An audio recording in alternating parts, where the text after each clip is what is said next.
Hey guys, this is DFD, aka Dark Frozen Deaths, back with another Kamihime project video. Now, this one is going to be a raid event, and the thing about this event is the fact that it's got limited characters in the gacha. They're not all that great, in my opinion, but if you do happen to want the wedding versions of some characters, then you're going to want to pull them now, because after this it'll pretty much become paying players only, given how limited characters work in this game. So this is the one and only chance you get to dump your magic jewels on them, so keep that in mind. But this is for the Almisael event. It's hard to pronounce her name. Plus, Google Translate does not help on this one because it says aluminum sile or something like that. That's not how her name is. But this is a water event, and that means that if you're using fire, you're probably going to have a harder time.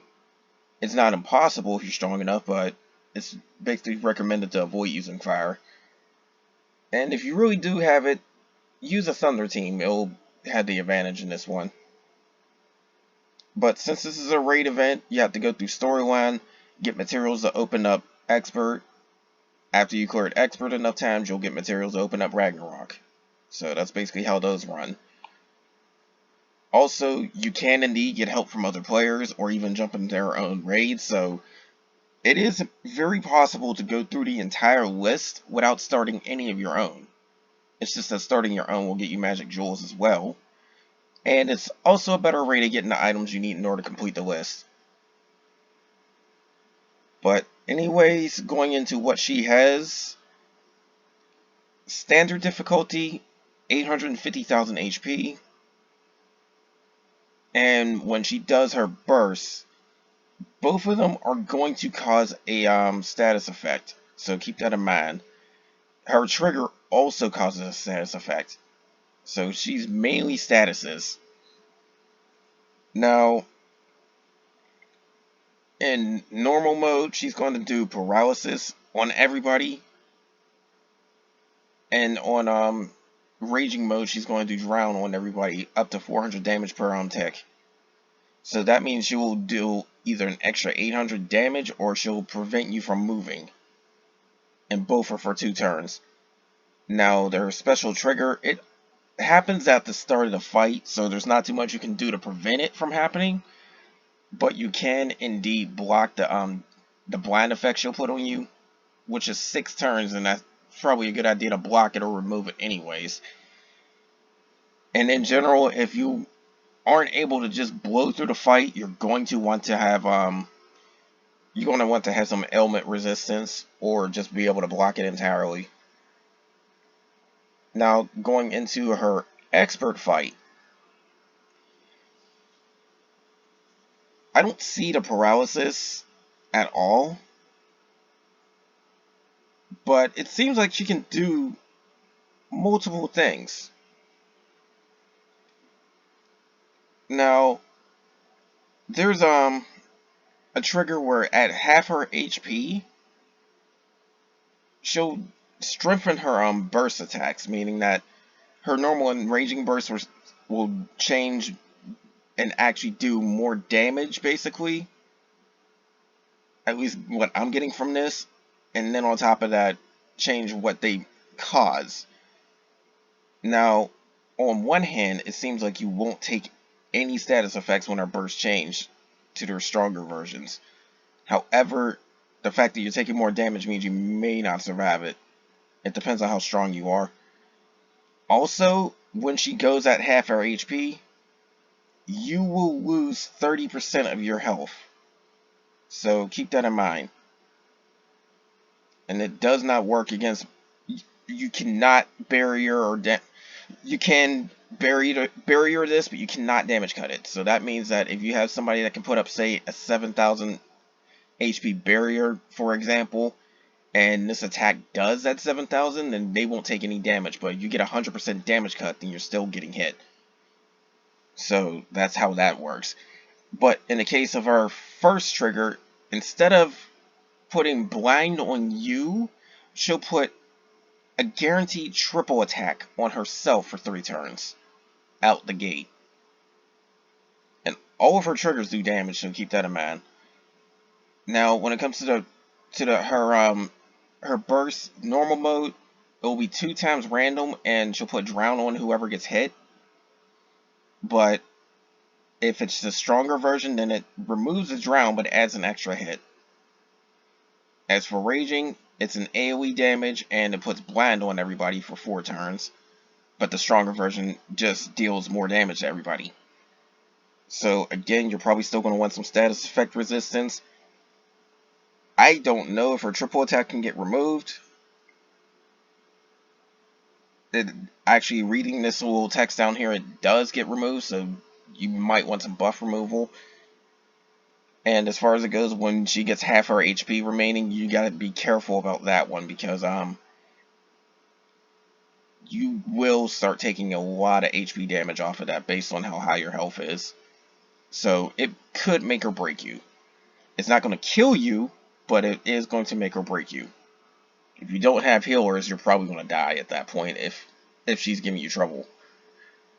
Now, raging, everything is basically the same.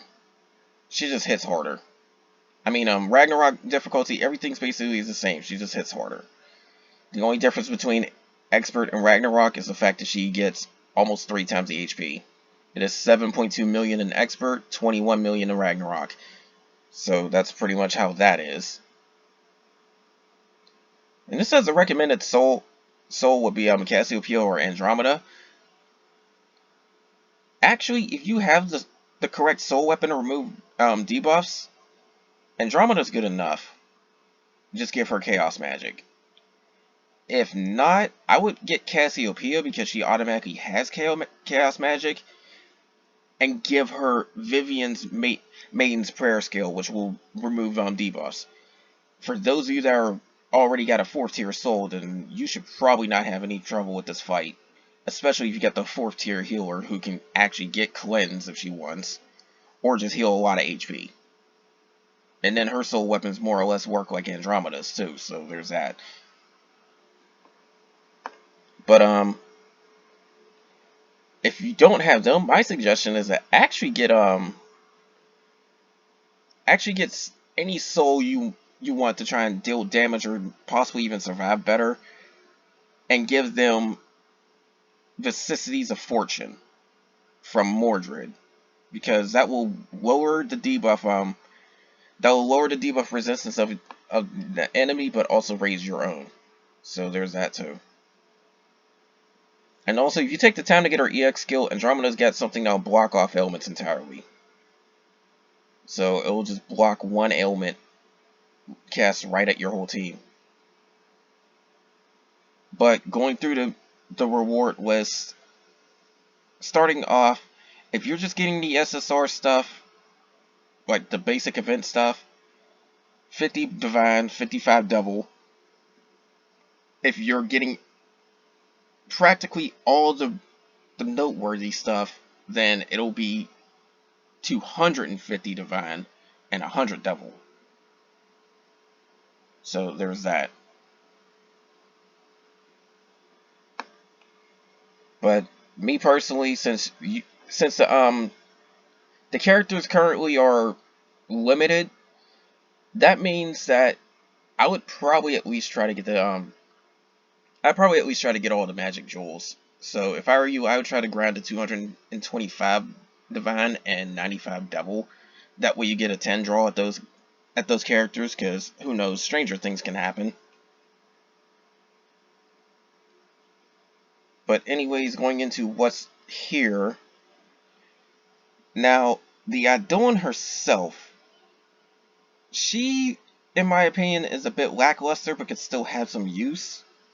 She is the Vigor Idolin for water, which means the higher your HP, the more Vigor multiplier you get. Vigor does not add to Assault like Pride does, so it can be a good damage spike for those of you that are weaker, as long as you can keep your HP up, that is. Her stats are okay.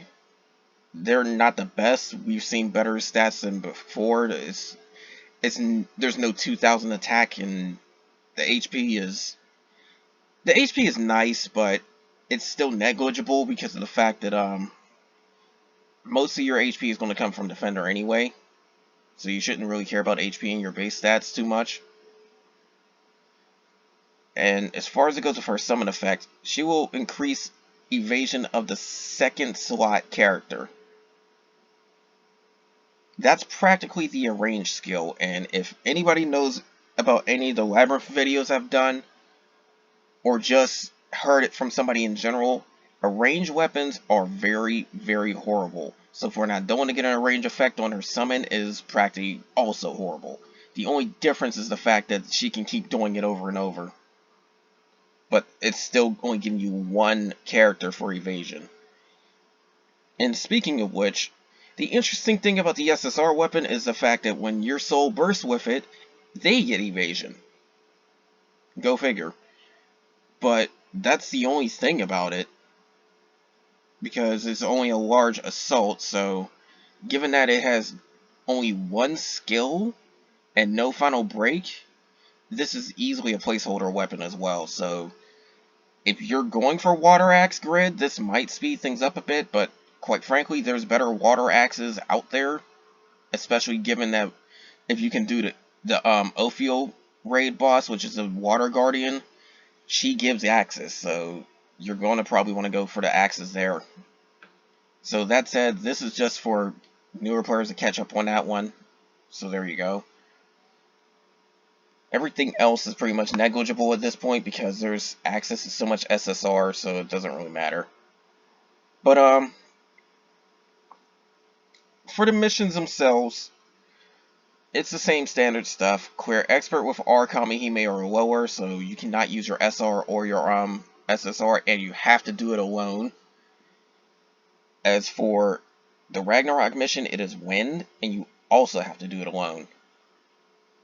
So that's what those missions are. They will give you more raid tickets if you're hunting nose down, which is not really a bad idea considering the fact that there's a little bit less access to some stuff in the gacha, so you might want to try and get those, because those just so happen to be some evolutionary items. They're still sitting in there. And then on top of that too is the fact that you're still getting more magic jewels at a chance. You can possibly get extra SSR stuff. We now officially start getting spears from all of these events. So that said, don't expect your inventory to get clogged with enhancement material weapons. They can indeed get clogged with end rarity weapons, and quite frankly, the only good thing about these is the fact that sometimes they come with +1. So the weapons and Adolins that pop up as end rarity, you have a chance of getting plus materials from those. But other than that, there's not too much more you can do with this event. So quite frankly, if you are one of the players that are extremely lazy about getting some stuff and you just don't want to get anything that you don't think is worth it, this event actually is a bit skippable. Just go in there, get your free SR character, and then be done with it. But if you're going for all the recommended stuff, then you're going to want to at least try to farm the event gacha for some stuff as well. That's the main reason to do these raid events anyway, to get more gacha tickets in order to farm extra stuff, because anything from the full list you can get in the event gacha basically. The only exception happens to be the the Dragonic Eyes shards and the gacha ticket, and of course the books. But anything anything else on that list basically you can get from the gacha, the event gacha. And of course soul points are kind of negligible at this point because there's many places to get them, so it's more of a catch-up part for soul points. But speaking of the free SR character, we're about to find out what she does. And I remember Luna being thunder, so they made her light this time. And honestly, I don't see too much info on this, but she does tend to have a little bit of use if you really want to. Now she will up her chances of doing combos along with a stinger effect. She can up her own attack damage period point blank, so that's probably meaning an assault buff, and it takes 30 burst gauges for it. And her third skill will draw more attention to herself but give herself intercept, which means she will counter hit enemies. And then even more so, it says the evasion rate according to the number of strengthening effects on yourself. And it says cancels the effect of wetting breath by receiving damage. So that means if she gets hit, her combo rate and stinger is going to vanish. Because if I'm looking at this, it can stay on the entire time as long as she does not get hit. As far as it goes with her second ability, I can't tell if there's a cooldown or not. If there isn't a cooldown, because they don't give us any info right here, but if there isn't a cooldown, that means every 30 burst gauges she might be able to just stack it. I don't know.